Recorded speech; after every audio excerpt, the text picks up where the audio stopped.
All right, so welcome everybody to Enhancing the Accountant Bookkeeper Connection series. I do not have my normal introduction slides, so we will have to just pretend that they are there.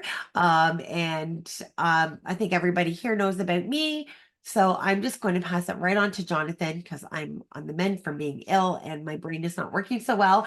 So Jonathan is a very dear friend. He is my accountant. We have lots of clients together. We collaborate. And a lot of what I know and the compliments that I get from any other accountants on the work is actually due to Jonathan because he has helped me make myself definitely a better bookkeeper in being able to anticipate what the accountant is looking for, which means that we've been able to streamline our processes internally and on through boot camp. So Jonathan has made a huge impact to the quality that bookkeepers give to accountants, you know, Canada, North American wide. I don't think I've ever said that. So there you go. So who got that? Thank Anyway, you so so much. thank you so much, Jonathan. And I will pass it over to you to take it away today. Thanks very much. Thank you for the wonderful introduction. I'm Jonathan Carter, the founder of CATA Accounting Solutions Professional Corporation. We're up to a team of 8 now. We're really happy with the way things are going with our team and the culture that we're building. I was a member of the inaugural Intuit Accountants Council. I do really enjoy working with Intuit in a lot of different fashions. Hopefully you'll see me speaking at some point if you're attending one of the Get Connected events or something like that. I was a recipient of the Inspire Accountant Award. We are Elite Pro Advisors. Everybody is QBO Advanced Certified who does bookkeeping or accounting with us. I think we have one person who's yet to be advanced certified, but all of our team has to do the basic. So even the basic at least is done by people who have nothing to do with bookkeeping. I did make the Insightful Accountant top 100 list 3 years in a row. Hopefully this will be the fourth. And I was very, very, very happy to be awarded CPB Firm of the Year for 2023. We do like working with several different cloud bookkeeping firms. We are more forward-looking. We're not traditional. We do not accept paper. We don't do in-person meetings. We don't have visits to the office. Because we have no office. Those are quite often the different types of bookkeeping firms that we work with have a similar mindset. I have been considered a thought leader in technology and accounting in the past. I think we've slowed down on that, and we've gone from early adopters to wanting to have proven tools before we adopt things. So, and then of course, we love working with technology companies. And Tanya, are you drawing on my screen? I'm sorry. That's okay. I hit the wrong button. I thought it was only on my screen. I went to go back to the pointer. I'm sorry. It's all good. It doesn't matter at all. So today we're talking about networking. A couple months ago, we did a session about rewarding referrals, whether or not to do financial rewards or prioritize getting financially rewarded for making referrals, but more importantly, finding referral partners that work well together. Just quickly, show of hands, how many people regularly network on a professional basis? 1, 2, 3. So about just over half. So I'd say about like 60% of the people who have accepted the invites to be on screen. What I see a lot in professional networking, I have really, really pulled back from in-person networking. I found that I was spending a lot of time doing it, and I was really spending a lot of time with the wrong types of people.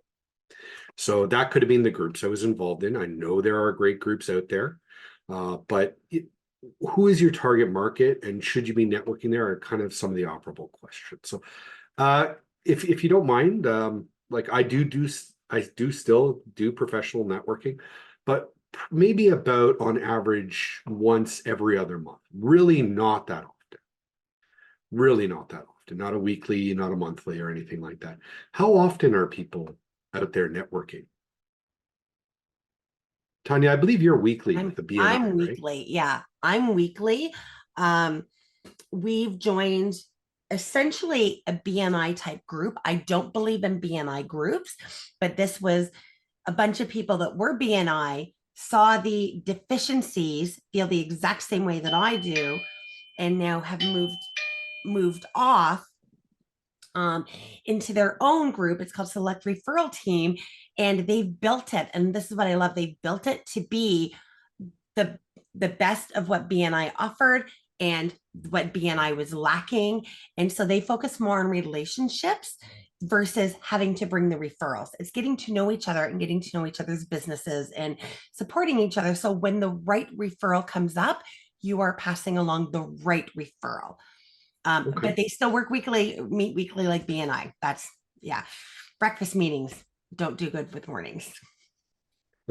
You mind? I hope you guys don't mind. I'm gonna put some people on the spot a bit. Uh, who else is networking regularly? Now nobody raises their hands. Karen, I saw a hand go. So Karen, how often are you networking? What kind of situation do you find yourself? Well, basically, we network with absolutely everybody that we talk to ever. It's one of those things that it's kind of in Calgary, this is kind of a natural thing that everybody networks, whatever they're doing. A goodly many of our clients actually come off my community association network.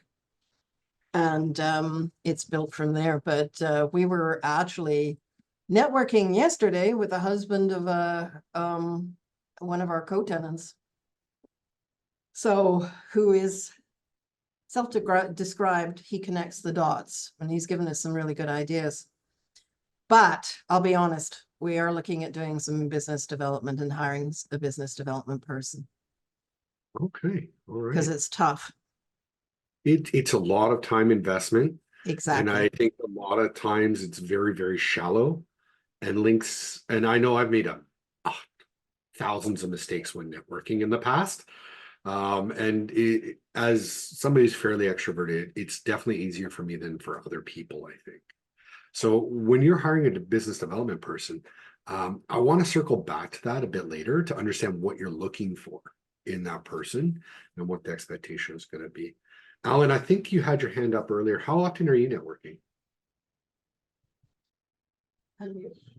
So since I'm sitting across from Karen here, when she's networking, I am pretty much. I mean, we do that as kind of a tag team thing. Okay. So basically to put quotes around what Karen just said. Seema, I think you had your hand up earlier, right? No? No, I don't. Can you hear me? Yes. Okay. Yeah, my life's just too busy. I've got 4 kids. My networking is with you guys, and that's not networking, that's mental wellness. Okay. I like the way you frame that. And that is one of the big rewards I used to find from networking groups that I was involved in was, yeah, exactly. Helping you with your mental wellness and not just being glued to your desk all the time and getting out there and doing some things. Carol, you're networking regularly as well? Yes, in here, and then of course with the monthly CPB meetings when I can get to them, but I think that one I find is a really good one for me. And then when I'm out, here locally talking to people, Yeah. networking and sharing what I do, and Carol, dating isn't networking. yeah, that's what I'm talking about. But you're funny. And just ensuring I don't get kicked out of another bar. There's a story behind that. Some of us know it. You can explain later.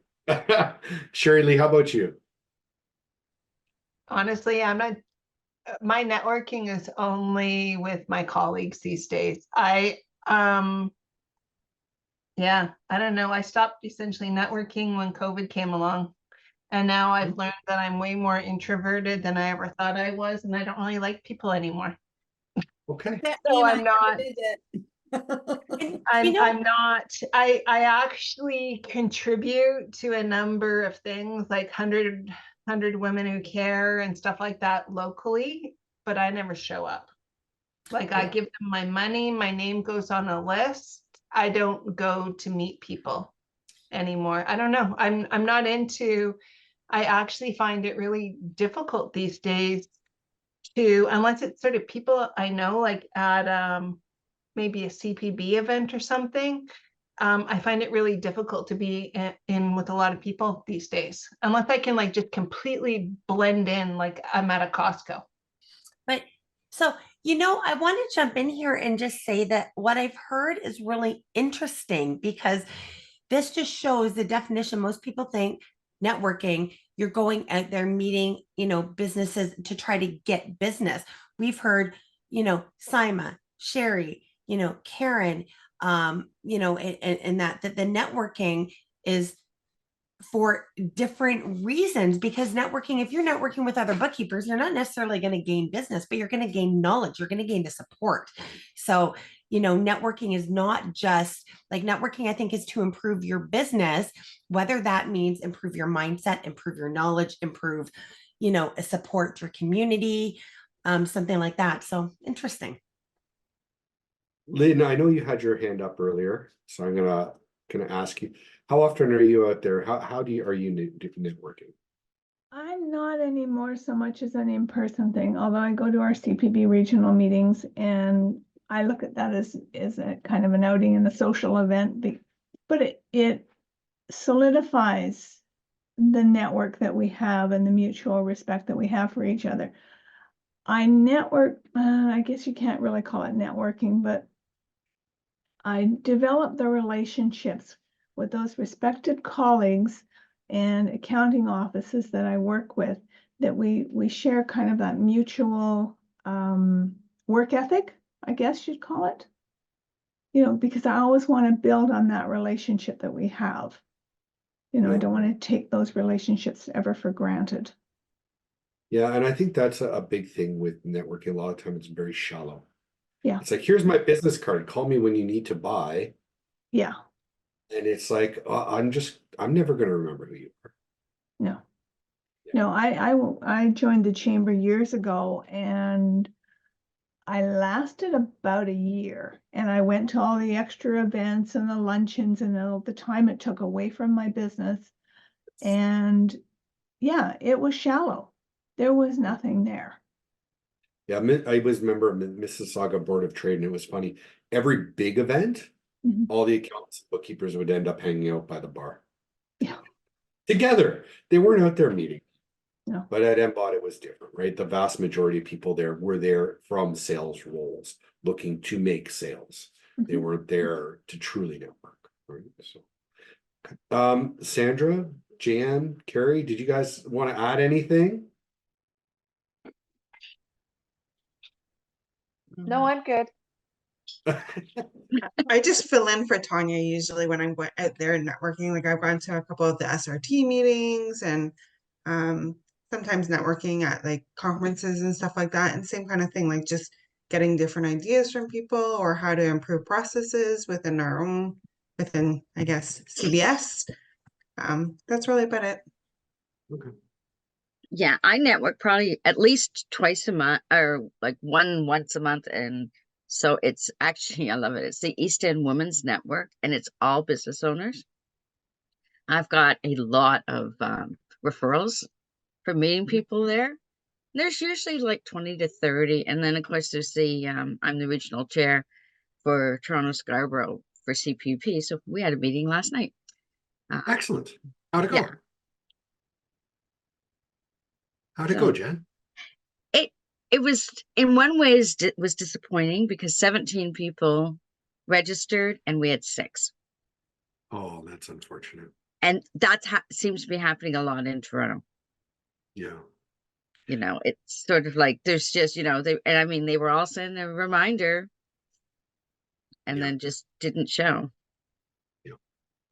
The venue that So- we use for our CPB meetings is, well, they ask for 15 to 20, but if we are below that and we don't spend a required minimum for the room that we rent, we actually pay extra to cover the difference in what we're not. So our regional director is very specific about, if you register, great. If you say you're going to not make it, let me know, because if we don't have the numbers, we have to move it from it's a white spot. So it's like a little Yeah. boardroom in the side, and then move it to somewhere else. Otherwise we get charged.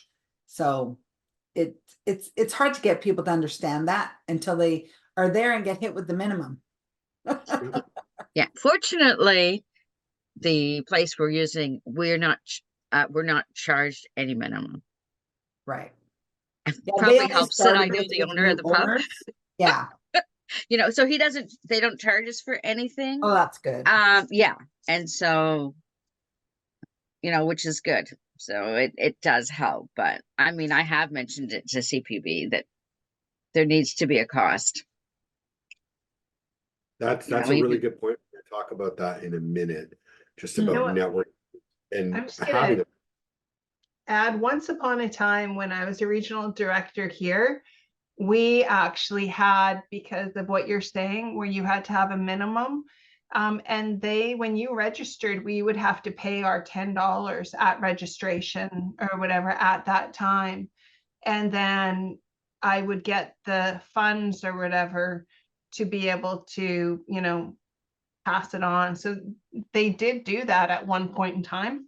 they did, and they took it away, didn't, and I've been after them that it needs to be brought back. Because people seem to, yeah, because I remember going to events and having to pay $10. Yep. And I think when something is free, the perceived value is zero. Yes. So that's something to keep in mind. Anyway, let's get to some meat. We're going to have lots of interaction today, I hope. So let's just power on through.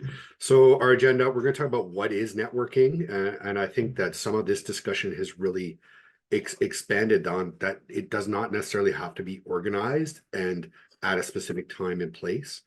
What are some things you need to network? Being prepared, having a professional presentation, good old elevator pitches. I'm looking forward to hearing those from everyone. I bet a lot of them are very similar.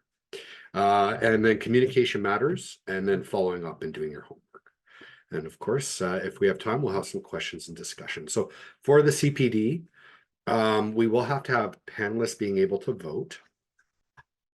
Am I sharing my screen properly? Everyone is seeing the poll. Okay. So yes, what is the most important part of networking? Having a plan, I can see having the business question, but we cards. can't vote yet. No, that's fine. No, I'm getting up. Oh, Just give me a okay. sec here. I'm looking for the option to allow panelists to vote, and it's not giving me that. So I may have to start it. So just before you hit your vote, just give me a minute, please. And okay, So just going panelists through, can't vote, can they?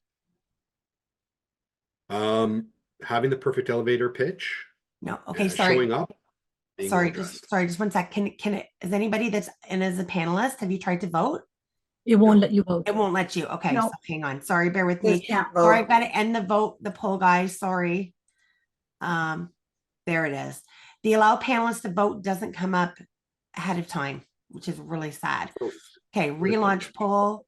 Okay, so if you've voted, I'm sorry, it cleared your vote. You will need to vote again, please. Thank you. Yeah, that one worked, Tanya.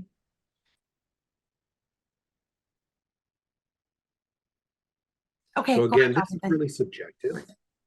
I don't really think there's 100% correct answer. Everything could be debated, but I'm just curious. Good opinion, and make sure people are paying attention to get that CPD. Yeah, so we've got 13 out of 17 voted. So there's still 4 people. So if you have not voted, you do need to vote for both polls in order to receive your CPD. So we'll count down 5, 4, 3, 2, 1. We will end the poll and share the results. Great. It's interesting. The one that was highest voted for was showing up, and I would agree. That would be my answer. I think in life in general, 90% is showing up. If you're not there, it's definitely not going Doesn't matter. to matter. Oops. Hey, I'm gonna add to that. I think it depends how you show up. I've been to a morning network meeting where the guy showed up, fell asleep, and was snoring, and it actually turned us all off. I mean, at first we laughed, and then it's like, should we wake him up? What should we do? And it's just like, why are you even coming if you're that tired? See, I don't consider showing up physically being there. I consider that you're mentally there as well. That's very true. Very good point. If you show up and you're just a butt in a seat, you might as well be a chair. I had a gym teacher used to say, if you put a the uniform on a chair, the chair would pass gym class because it would be there every day. Anyway, so networking, this is according to Investopedia, is the exchange of information and ideas among people with a common interest. Some of the key items of this are that there are common elements. It is the exchange of ideas and information and is not selling. That's one thing that really irks me about some of the chamber events I've been to in the GTA was people are there to give business cards and give you a pitch. And that's all it's about. They tune out the minute you open your mouth, and the conversations aren't true conversations. It's people waiting for their turn to give their pitch. And quite frankly, I think that just goes largely, to me, it's a waste of time. And I think it largely, it can turn people off. So I think networking too can occur anywhere in all kinds of situations. It could occur, having coffee after church. It could occur, when you're at a restaurant and you happen to have a random conversation with a person. It's amazing where things have happened and how connections can be made. Does anybody have any interesting stories of like a random time where they met somebody who they ended up doing business with, but it wasn't an organized networking event? Yeah. In the Oh, I'm sure you got process, my chiropractor's office. I went to the chiropractor's office, and I normally don't actually talk.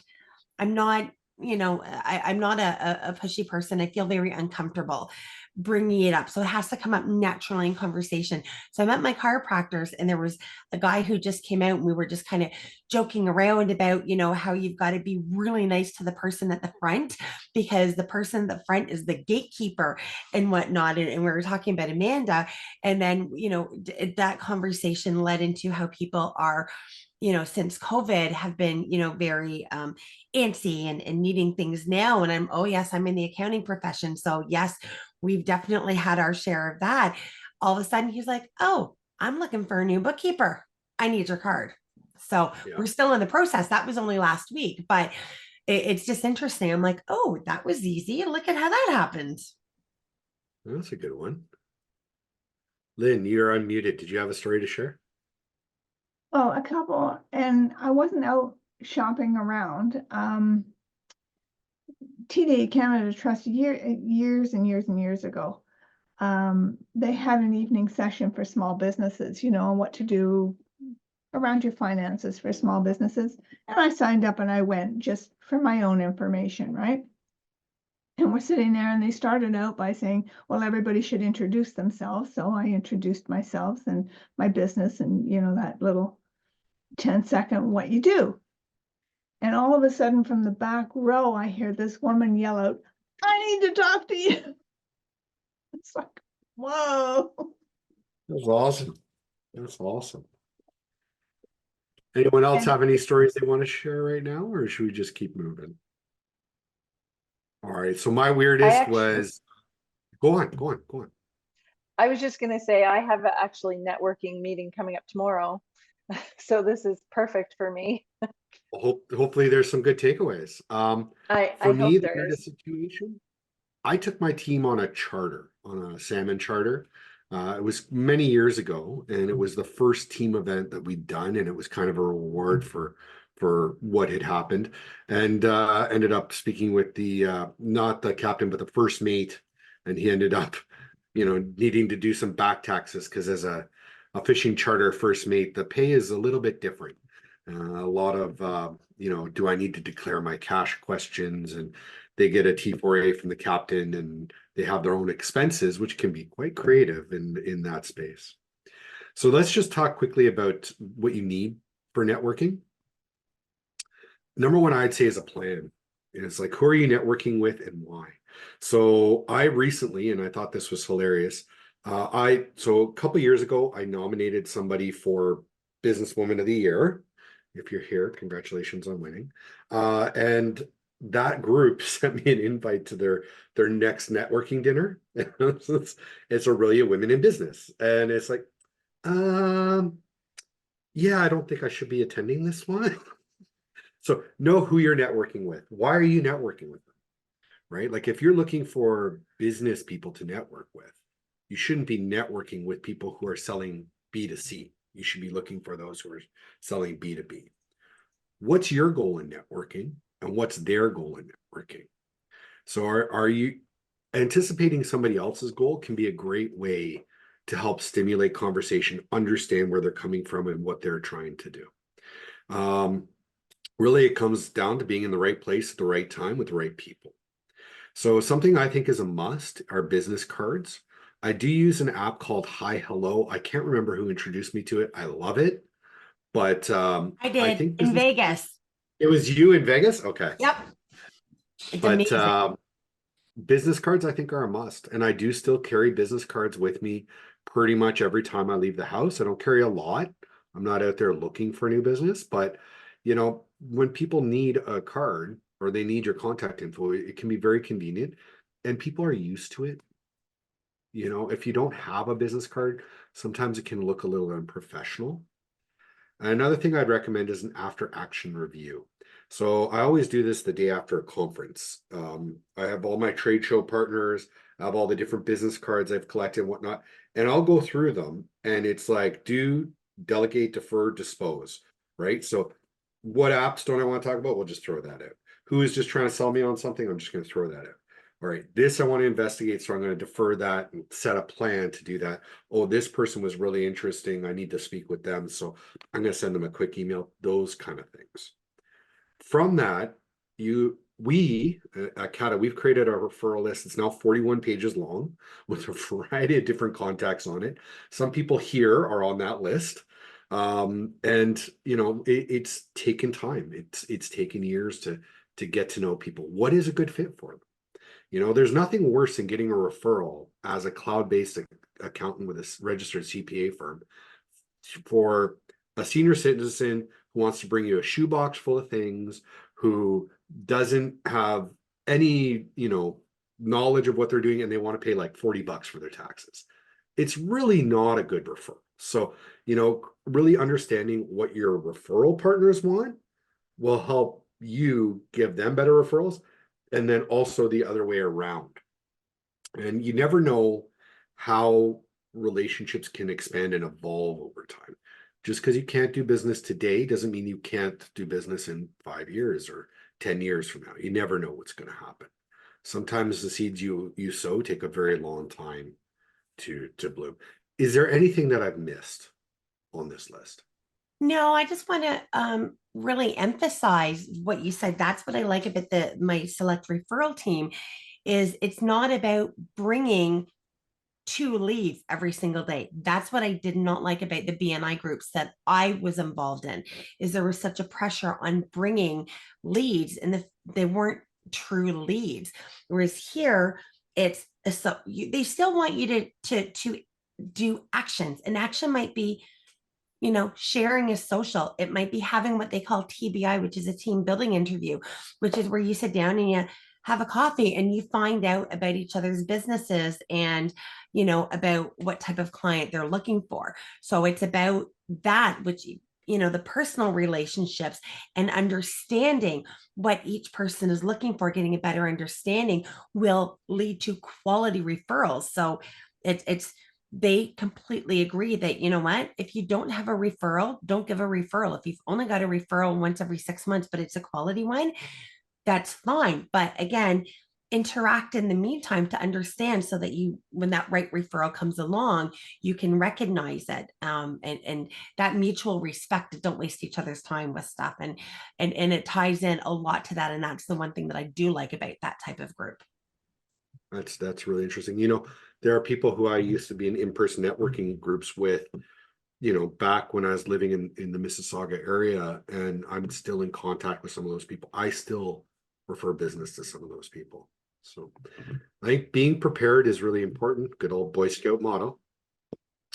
Plan ahead. If you know somebody's going who you really want to connect with, you know, do your homework. You know, why should they want to speak with you? You could consider sending them a note ahead of time or having some other kind of exchange, maybe just, you know, quick Facebook message or comment, hey, looking forward to meeting you there, something like that, to kind of put them on their radar. Right? You just show up and it's like, hey, I'd like to pitch you on. They're probably going to tune out pretty quickly. Be professional. I like to use the app and I encourage using the app because it's on brand, but I think business cards are really important. And dressing the part. I'm not a suit and tie accountant. I'm not your big five. I don't show up in a suit unless it's like a formal event or semi-formal event. I will be business casual all the time. And for some people, they don't like that, but they're probably not the right fit for me. Other people who don't really care if you're wearing a suit or not, that's probably a better fit. And the other thing I would watch for is to anticipate questions and watch for red flags. If the first question is how much, they're probably not a good fit, at least not for us. They're looking for the cheapest option. As soon as they find something cheaper, they're going to leave. So anything else that we can do to be prepared that I've missed? No, I just Another think the biggest thing started to kind of like add on to what you said about you're not a suit and tie guy. I think it just boils down to be authentic, be your true self. And that. in this way people can see you. And if they feel that, you're a little too relaxed or too casual, they're not going to be the good fit. If that's what's important and that's their authentic and true selves, there's somebody else out there that is a better fit for them. But if you're putting on a fake front, you're going to end up with not, you're not going to end up with your ideal clients. Whereas if you're putting on your authentic front. So I think that's the biggest thing that I've learned about, just being out there and dealing with people and dealing, with the collaborating and all of this, that, what, and I think all of you guys know, I am me. Sometimes I might be a little too much for me, but I am me and this is all me. And you just gotta love me or leave me, right? I'm just writing some notes down there because there's a couple really good ideas there that I'm going to reinforce at the end that perhaps I missed. Another thing that Just for the record, we love you. yeah, Oh, thank you, Karen. Well, You love we've only met once in real life. Karen was, and again, and welcome Ellen to come from this. Karen and I, it was originally, I think, on a Beyond the Cloud or something on their Facebook group or something years ago. Oh, yeah. And one of your webinars reintroduced me to an old school friend, Suzanne Mackay-Dunn. Oh, So that's part of the network. I had no idea you and Suzanne went. Oh, Yeah, wow, we that's went so to grade school interesting. together. Oh, that's Oh, awesome. wow. Wow. One other thing I was going to say that is a neat standout, if you're willing to invest in it, is a little bit of swag. We did change purses years ago. They're almost all gone now. And that was something that was really good because people kept them. They remembered them. It had all our information on it. So it was like kind of a business card that people kept on them for a very long time. When we do run out, I'll probably order another case, but it'll be updated. I see Sherry like shaking her arm. I've still got it. It's in my car and I put the change whenever I get change. It's like still there. And I think every time I put change in there and it's not going in my ashtray.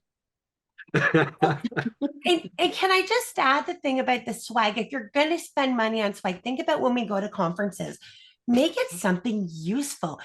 Carol, I bet you got one of my swag things in your hand right now, don't you? You're not drinking your tea? Oh, I don't have it in my travel mug. No, Okay. at the moment, So- but yes, I make sure I have that travel mug with me wherever I go. And yeah, no, I think it's important because you know what? Yes, I was doing pens for a while, but I can't get these pens anymore, so I'm really ticked off. But you know what? How many conferences I've gone to and everybody's got pens. I am so sick of pens. I don't want another pen. I am done with pens. Like I'm not even gonna do. We did these ones, the round there you post go, Carol. There you for go. my 22 years. Yeah, Sandra's got hers up. So I've got, different things I've done over the years. We did calculators that held business cards years ago. That was on my 5 years. Post-it notes. I love it, Seema. But again, use something. Yeah, something. Well, we did these. that people will use. We did these for a 20 year. And they had the little white papers in it, but they also hold the 3x3 post-it notes. So when you use up the paper, then you can put the post-it notes in there. Nice. Yeah. And So- something versatile. And so some people just say they have to and they go and get something cheap. Yeah. No, spend a little bit more. I mean, Waste. there's several people on here that have my boot camp t-shirts. We spent more, and I spent the time to talk to people, say when we go to the conferences, what are the best t-shirts and the quality and the non-shrinking. And it was unanimous, the old T-Sheets Rockstar shirts. So I was able to reach out to They're Intuit. really soft. Exactly. And so don't, if you're going to spend money on swag, spend money on something that people will actually use and wear. Otherwise, it's no good. So I just needed to add that about that is, sometimes it's better to spend a little bit more because you're going to get a bigger bang for your buck. People are going to wear it. They're going to appreciate it. People are going to see it. This is what happens with most pens. They go in some kind of container and they get used as they get needed, and people don't remember who gave them the pen or why or things like that. So something to be aware of. When I used to have people come into my office to sign their tax returns, I would laugh and I would put all the pens I gathered during the year from conferences and stuff. And at the end of tax season, I would look to see how many were left, because people would walk away with somebody else's T-sheets or this or that. So you're exactly right. I used to have a treasure box, and it was the swag. I don't anymore, obviously, because I don't see people in here, but when they come in, sign their tax returns, it was like a little treasure box. So think about that. Like when you guys go to restaurant and the kids at the end, they get their little treasure box, you can open it. It was kind of one of those things. When they got their taxes, I'm like, pick your one treasure and walk away. And it was the swag that I didn't know what else to do with. It wasn't valuable to me because we have an abundance from the conferences, but it was valuable to them. Yeah. All right, we're having great conversation here, but I do want to get through the material. A couple of quick things about professional presentation. Dress the part and tailor to your audience. Yes, I know. If you show up to meet a bunch of truckers in a suit and tie, it's probably not going to be taken well. If you show up to speak with a bunch of financial planners in torn jeans and a Guns N' Roses t-shirt, it probably won't go over that well. So think about who you're meeting with and what would be appropriate in those situations. Have your business cards, make sure it's on brand, and make sure you're proud of them. I've seen a lot of business cards over the years where it's like, I can't believe you paid for this. You can still get quality through some of the online stores and so on and so forth. But I actually bought my cards from the same person who I get my swag from, and I bought way too many. I still have about 1,500 of them. So, it's going to take me a few years to get through them. Monitor your behavior, especially if alcohol is involved. Be professional, be respectful. Unless it's your brand, avoid off-color or controversial conversations. I think a couple people here have been there at conferences where things started going sideways in a combo, and it's like, oh, I'm sorry, I gotta go see, and just take off. And it's something I do. It's kind of cowardly, but I do it because I don't want to get sucked into a political debate on something that really is nothing to do with the reason we're there. If you're distributing marketing materials, make sure they're on brand. Giving a printout flyer from your printer, if you're aiming at the low end of the market, it might be on brand, but just beware of what you're giving people, what it's saying about you. Have a good handshake. I am a big hugger, and I think I've talked to people here about the side hug before to avoid any kind of misconstrue of the male-female relationship. But having a good handshake, I think, is really important. Just a quick tip: take the L of your hand and you put it into the other person's and shake their hand. And you put it right in there and give a good handshake. And then that way you don't end up with like a loose, like, oh, hi, nice to meet you, kind of weak handshake, right? Those can be really kind of, they can I have a give question. Sorry, Jonathan. Yeah. Now with COVID and everything, people are very hesitant with handshaking. I Read the fist room. bump. Yeah, there you are. Good for it. Is that what you fist bump? Is that an acceptable way of dealing with it? I would say read the room. If It's hard to somebody tell goes and sometimes. extends their hands and you feel comfortable shaking their hand, I'd shake their hand. But if you want, just give them a fist bump. They'll adapt. Do you think it's professional? Because it's my go-to right now because I don't like shaking hands. I used to. a professional has changed a lot. I think having a good handshake is important for when the time is right. I don't think fist bumps are super professional, but most networking is very casual. I don't think you need to be super professional in that situation. You know, I didn't shake hands for a while there. I'm kind of back to it depending on the situation, just simply because I'm high risk. But I would just say, I'm sorry, I am high risk for, for this right now. So I'm not shaking hands. I would just, say that right up front. And then that way it wasn't awkward for them if they went out, and if they weren't going to, it didn't matter. Like that's what I found I did. I just up front, I just said, I'm really sorry, I'm high risk. So right now I'm not shaking hands. Yeah. I can't remember where I was recently, but I just did an air shake. I'm like, you know what? I'm not a touchy person with germs. It's a real pleasure to meet you. And I just did it this way. And they're like, oh, that's really cool. Hey, you stood out. And I think that's a big part of it, is standing out. Perfect segue into elevator pitches. I think most elevator pitches are quite dull and pretty similar from person to person and from, in the same kind of industry. Does anybody have a really compelling elevator pitch that they'd like to share? I'd like to call Sandra out. Oh, We did that. I think Carol was on as well, and I learned something really interesting about elevator pitches that I didn't even clue into. That they said, like, if you just, and I'm like, oh my gosh, that makes so much sense. People say, what do you do? I'm like, oh, I'm a bookkeeper. I've actually gotten somebody to look at me this in the States on my way back from San Jose. You mean like a librarian? So I changed that and I'm like, I'm an accounting professional. And they're like, no, like an accountant. I'm like, no, an accounting. I'm not an accountant designation, but I work in accounting.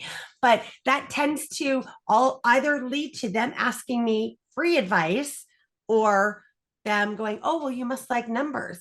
But Sandra has a really good elevator pitch down that we kind of did at this thing that they say it's the way that you say it to encourage things. Do you still have that, Sandra? I've put it in the chat. So I don't know if you Okay. want to go ahead and just read it from there, or if you want me to, it's fine. So they said instead of say what you do, you immediately go in and say, give them something they can relate to, that they can go, oh yeah, I feel that pain, and then hit them with how you can solve it. Carol, I believe, was in there as well. Yeah. Yes. Apparently Sherry Lee was too, because her Oh, head just Sherry was went there in. too. Sorry, Sherry. Sherry's everywhere I am. So so yeah, Carol, Sherry, share yours too. And then Karen had her hand up. I saw that too. Go ahead, Karen, while we're waiting. I don't know if it's absolutely compelling, but I'd like to try it out on you guys, and because Please. we're just working on it. Ours is Gill Street provides business accounting and mentoring to e-commerce companies. Yeah, because you're not saying what you do as the profession, you're saying what you do as to what services you provide. Precisely. Yeah. Yes, I like it. Does it Very work? clear the customer you're looking for. Okay, so thank you. Appreciate it. I've been wanting to get some decent feedback on that. I do like the one that you guys put in the chat, because it leads with you marketing, right? All about the customer. What is their pain? But the number of bookkeepers I've seen stand up and say, we leverage technology to save you time on your bookkeeping. It's like, it's very consistent. I've seen it a lot, and it doesn't stand out, right? And like, at least not amongst the bookkeepers that I've spoken with. So it's something to keep in mind. That used to be like the Coles Notes of what our elevator pitch used to be. Anybody else want to volunteer, or should we just, I think we should just keep going. We're flying through time here. We're having great discussions. So something to keep in mind is almost nobody's going to just sign up to buy from you because of an elevator pitch. When it comes to networking, I think generosity is important. Give, and get. And standing out from the crowd is important, right? Like if you're up there and you're like, we use proven technologies to help businesses save time with their bookkeeping processes, something like that, you're immediately removing the people who are not interested in using technology, and they're not going to come to you, right? So that's really highlighting your uniqueness and why somebody should talk to you. Saving time is something that's great. I love this in the chat. This is Sherry Lee. Brewery owners are overwhelmed with all the complexity of their businesses and act like an ostrich and put their heads in the sand. We set up processes and systems so everything is compliant, nothing gets missed, and they can feel confident in their business. I really like that. Yeah, customers' pain. What's the solution? And evoke feeling. People buy based on how they feel. I like Seema's too. Customized bookkeeping solutions to help maximize your bottom line. So that's excellent. So Seema, would you work with a shoebox client? No, because shoebox clients aren't cloud-based. The way we work eliminates a lot of the pain point of shoebox clients, right? Yeah. I like the customized because everybody wants custom. Not everybody's willing to pay for it. And it's not advocated for a lot, but It's Is my that the- local newspaper. It's in our local, my BIA. I always have the front page bottom line. So I have that tag, and then for tax season, I have over 17 years of experience in preparing Canadian tax returns, quick and accurate service to help you keep more of what you make. nice. So I have both those tags in the local. It's delivered all the homes in our area. That's Quarterly. awesome. That's awesome. All right, I'm gonna keep going so we can get to that last question. Communication matters. We talk about communication all the time. I'm sure other people have heard this quote from me before: 2 eyes, 2 ears, 1 mouth. They need to be used in proportion. If you're standing there talking at people all the time, they're not going to feel heard. That's for sure. You need to have a strategies for communication before, during, and after the networking event. Getting a business card, making a connection, and then doing nothing with it is pretty much a waste of time, in my opinion. So things you could do, like we talked, send a note ahead of time, introduce yourself, tell them you're looking forward to meeting them. You can follow up with an email or a phone call.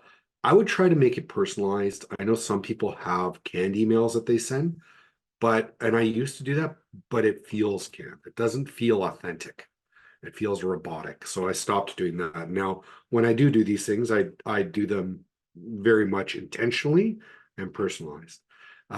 Make sure your brand is everywhere. People will creep you to a degree. So review your social media channels. I recently had to stop people from tagging Cat Accounting in posts because we kept getting tagged by BS stuff, cryptocurrency and FX trading and this Ponzi scheme and that Ponzi scheme, and they're damaging our brand by making themselves affiliated with our brand, and we don't want that. So these kind of things can help because people will go look, right? Like if you're doing a beer funnel at a frat party from way back when, that might turn some people off. Is that on brand for you? Is that something that should be pulled down? Those kind of. Do your homework with the prospect. Make sure you have, we've talked about this earlier, make sure you have well-defined and understood expectations for both parties, and make sure that the characteristics align with who you want before you accept them as a client. There's nothing worse than taking on a client and they turn out to be a nightmare. I was just saying to somebody yesterday that I think friends and family make the worst clients. So I see Jen's laughing at that. So with a new client, of course, set and enforce boundaries, set and enforce processes, and explain the why. People don't understand what we need to do. I had a client recently who was frustrated because she thought she was paying way too much because in her mind, she has no more than 12 transactions a month. When we started explaining to her the processes, she had about 100 transactions a month. And she's like, but I'm only doing this. It's like, yes, but this flows to this, that flows to this, that flows to this, that flows to this. And you have to pay your HST. And then you have to do, so all these different things, recognizing your fees, things like that. Coach early and often, and accept and digest and implement feedback and hold each other accountable. We love it when clients hold our feet to the fire because it keeps us accountable. And we don't like working with clients who are not accountable. We have a client currently who has disengaged from us from a subscription, but we do owe them a tax return, and they haven't responded to us in nearly 3 months. And it's at this point, it's like I sent them their tax estimate. I don't care anymore. It's hard for me to say that, but like I really try to care about everybody. But when somebody doesn't respect you or your time, it's hard to care, right? This is just a repeat of the slide from the last time. Just remember the law of attraction. If you're always out there looking for the cheapest price, you're going to attract people who are looking for the cheapest price. If you're out there and you're, behaving in a certain manner all the time, you're going to attract people who are similar. So you're going to need to look inwards and check your mindset and ask yourself some questions about what are your values and what are you attracting and what do you want to attract? Just some thoughts. All right, let's get that CPD in there with 2 minutes to spare.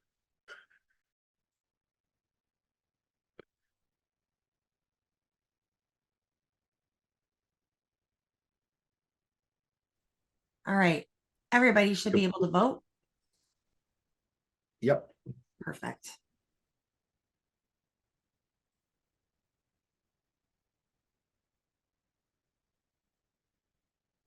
I think this is really just completely subjective as well.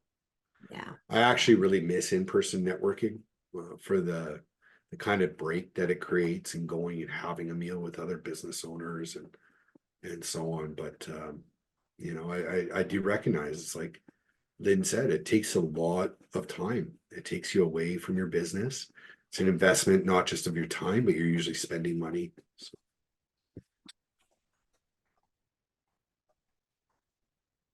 Back when I wanted breweries, going to the brewery conference was actually the easiest way to stand out, because I would have been only one of either the accountant, the shred guy, the banker, like there was only a handful that would actually attend. All the rest were brewery people. And I find when we go to accounting conferences, it's easier to find somebody who stands out there versus, when everybody's all accountants. So if you're actually looking for a payable or a tax or something, you're not going to, like, you might go to a BNI or something or not BNI, but a chamber event, where, as you said, there's all the accountants in town going and they all stand together, because then everybody just avoids you. Yeah. I definitely think not being boring helps. Yeah. Okay, so we'll do a quick countdown. So because there's still a couple people that didn't get their votes, so don't forget 2 polls for your CPD. So 5, 4, 3, 2, 1. Ending the poll and sharing results. Interesting. Very, very interesting. I think the best networking occurs one-on-one, but I think it usually starts somewhere else. It could start with like a conversation on Facebook or on LinkedIn or meeting somebody at a conference. But yeah, that's just my opinion. Anybody else want to share their thoughts? I like combinations. Sometimes I'm in the mood for virtual. Sometimes I like face-to-face in person. It just simply depends on my mood. Yeah. So just to recap, we talked about what networking is, what to do to prepare, how to network effectively, discuss communication, because again, communication. It's out there. Even if you're not communicating, you're communicating something. I really liked this quote. It really emphasizes the give, get kind of philosophy, right? That you can have everything in life you want if you'll just help enough other people get what they want. We did something interesting earlier before we got in the thick of tax season. We did an impact statement. So we put together, and just for our internal purposes, we determined we helped support X dollars of revenue. We helped support X jobs, paying out this much in salaries and wages. We helped support this many entrepreneurs achieve this level of profitability. And the team really, really enjoyed it. And it really it was just like a 2-minute slide in our annual presentation internally. But it really helped people kind of motivate them for what was next. As always, hope you guys are, I think I'm connected with everybody here, so just move on. All right, any questions or anything anybody else wants to talk about, or can I put somebody on the spot? I'm going to put somebody on the spot. So Carrie, how are you preparing for tomorrow?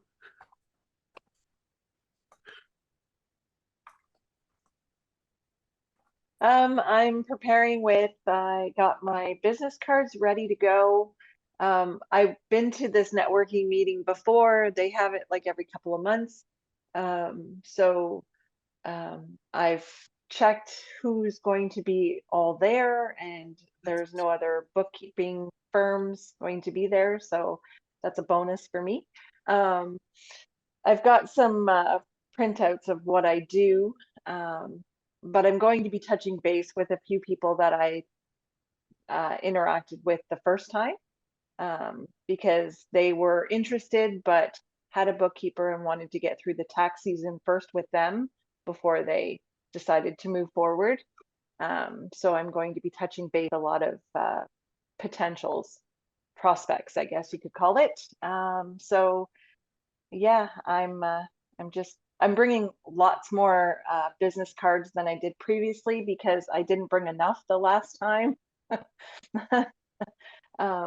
So, and it's supposed to be a bigger turnout than it was previous. So I've got a huge stack of cards going with me. So yeah, and I'm not good at speaking in public places in front of a bunch of people I don't know.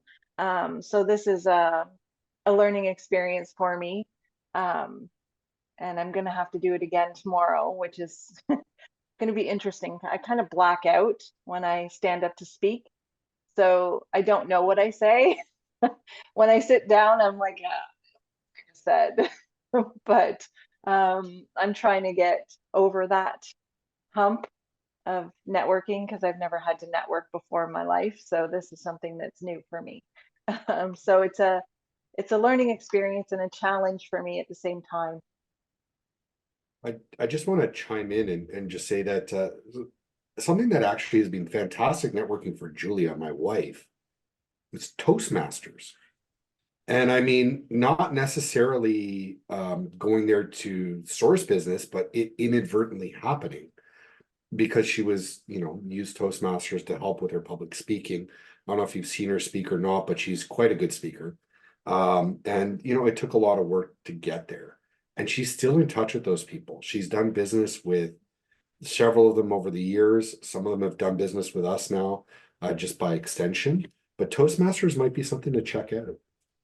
Okay, thank you. Yeah, no worries. One more quick thing I wanted to ask is about lead conversion workflows. I'm pretty sure Karen and Guild Street and Alan, they have one. And I know Tanya has one. What do you guys do for that, for the lead conversion workflow? You get somebody who's like, hey, I'm interested in using your services. What do you do? No, I can't say that it's that formal. We definitely need to look at doing things like that, but the gist of it is that we're actually talking this week with a company who contacted us through a referral very early days of the pandemic, and I think they liked what we said to them because they're coming back. So by and large, if I'm talking to somebody and they say, hey, I need to get a bookkeeper or an accountant, I typically ask them what they're looking for. And then I follow up with them. And then basically I ask them if they'd follow us on LinkedIn and Instagram. It's not very organized and it's not very formal. It's something that I have to study more, to be honest. I'd like to pay Karen a bit more of a compliment than that. What I've observed is Karen does do a very good job of documenting the client's needs and then responding. She's very good on her feet and responding to that. And her proposals are very well thought out, very professional. So I really think that Karen does the best job you possibly can of getting a client up to that decision point if it's the appropriate client. So, and then it's up to them whether they accept it. Thank you, Al. To be honest, I figured to me, the conversion point is at the proposal. Once we send them that proposal and we discuss, by the way, I've learned from, I think it was Mark Wickersham, that you do the proposal in person, well, virtually. You present the proposal to them, you don't send it to them, you present it to them. That tends to help. Yeah, what we do, and we've got a closing ratio of about 80%, but that's not 80% of who I speak to. We are very intentional in our process. I quote, let's say maybe 20% of those who I speak to. I close 80% because I don't waste my time. Basically, everything we go through, we have a brief 5, 10, maybe 15-minute phone chat to find out timing, a little bit about them, whatever. Are they okay with using QuickBooks Online? One that was really interesting. And it's funny, Sandra saw me emailing back and forth with this guy. She's like, you're not going to make me learn Zoho Books, are you? I'm like, no, because he's in Zoho Books. And he was referred over and he says, you have to use Zoho Books. This is it. And I said, well, before we get into the software, let's have a discussion to see if we'll be a good fit first. He's looking at replacing a team member. Dex, none of the stuff that we use works in with Zoho Books. I still believe, and I would rather be an expert in one software rather than semi-okay in other ones. And so I had no intention of learning Zoho Books, but I wanted to find out, are we going to be a good fit? And what does he use Zoho Books for? Can we get him to convert over? Or am I going to look for somebody else to refer him to? So we spoke, and because he was a referral from my SRT group, I wanted to give him a little bit of extra time. We've closed him. When I gave him his price at almost $1,400 a month, he's like, well, I didn't fall off my chair. Now it turns out then he's a member of the chamber. So he's down to about $1,200 a month. Excuse me, but he is the perfect and the ideal client. So I talked to him a little bit about the technology and software. And I said, if we were to even consider using Zoho Books, because it doesn't work with this, and this, and the way he's been doing it, he's been cash coding. And I said, that's a non-negotiable from us. This is why. And so because it was the longest discovery ever. So 3 hours of discovery discussions, but he's sold and that's it. So we're going to be everything is coming in here, but he's still going to use Zoho for his CRM. He's like, do I need to change it? I'm like, no, if it works for you, keep it. We can then export in CSV, get that into QuickBooks. We're just going to change the part that we're working on. And he is going to be an excellent client. And it's funny, when I was talking to him, he was like, I kept asking him, my question that I love to ask people when I talk to them is why? Why do you want to do it that way? Well, the response I got back 90% of the time from him was, that's the way we've done it for 25 years. It's not necessarily. So now he's excited about moving forward and dealing with technology and the fact that we can then start to build reports and add the advisory part on once we're there, to add the advisory in. And I'm pulling in live flow and all these other things to be able to give him the information he needs to make timely decisions on that. But my process, again, I talk to them. Are they going to be a good fit? Do I want to go further? One of the questions I ask them, and it's funny, I'm very intentional with my questions, is I say, we've got a questionnaire that I can send out. Take you 5 minutes to fill it in, or, we could set up a time and go through it in person. It's going to take at least half an hour. That's a trick question. If they say they want to go through it like in person or over the phone, the half an hour, nope. I don't have time for them because they either don't value my time, they don't value their time, or they're not comfortable with technology. I want to have people that have a balance of customer service and technology and comfortable with that and balance everything out. Then I send it the questionnaire, and I've got questions in the questionnaire that, again, are trick questions. There are certain ones that tell me, do we go on to the next stage?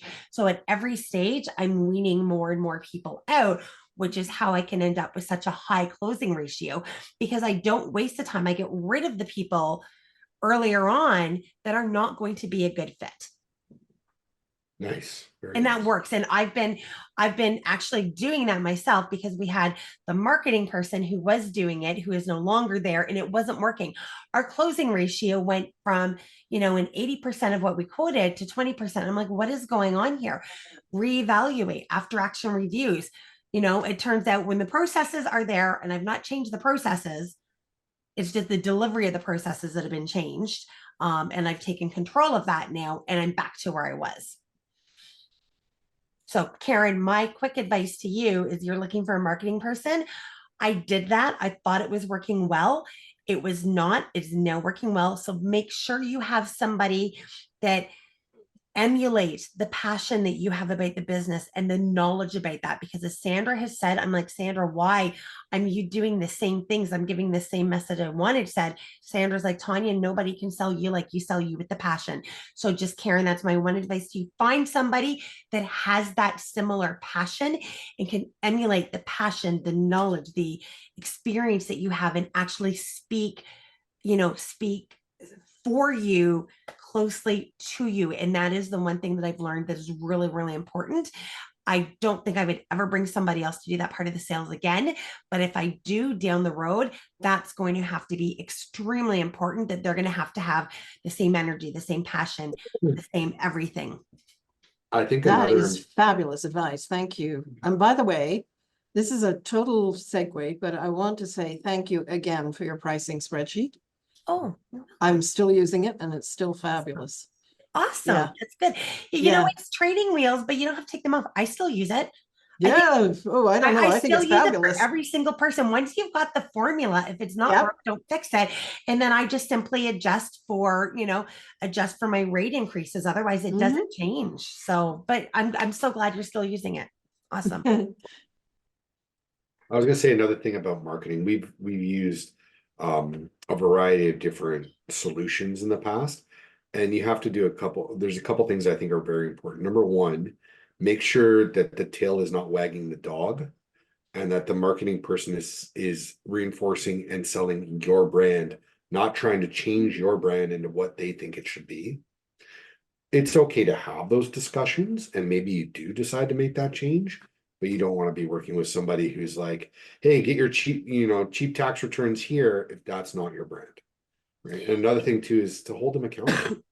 Like we did a Google Ads campaign. It was a complete flop. We did it a couple of years ago. It was an absolute flop. Cost us in total about $5,000 for 8 leads who all wanted their taxes done for free. And that, tens of thousands of impressions. And there are thousands of these experts out there who will try and sell you on this stuff. And you have to hold the feet to the fire and say, hey, you were hired to do a job, and that job is not being successful. What's going on? Let's revisit. We did the campaign only for a few months, but we had meetings every 2 weeks. And in the end, we ended up terminating our contract with that company because they were costing us a lot of money and not getting us any results. Yeah. Or at least not the results. Those KPIs are so important. I just did a podcast a couple of weeks ago on Firm Founders. It's a Facebook group on here for accounting firm owners and the founders of the firms. And it was a raw one. And I know you guys have heard this from me, or maybe you haven't, but in the last 4 years, I made a $350,000 mistake. Cost me $350. I went from $195 in my bank account to now I owe $166 in loans.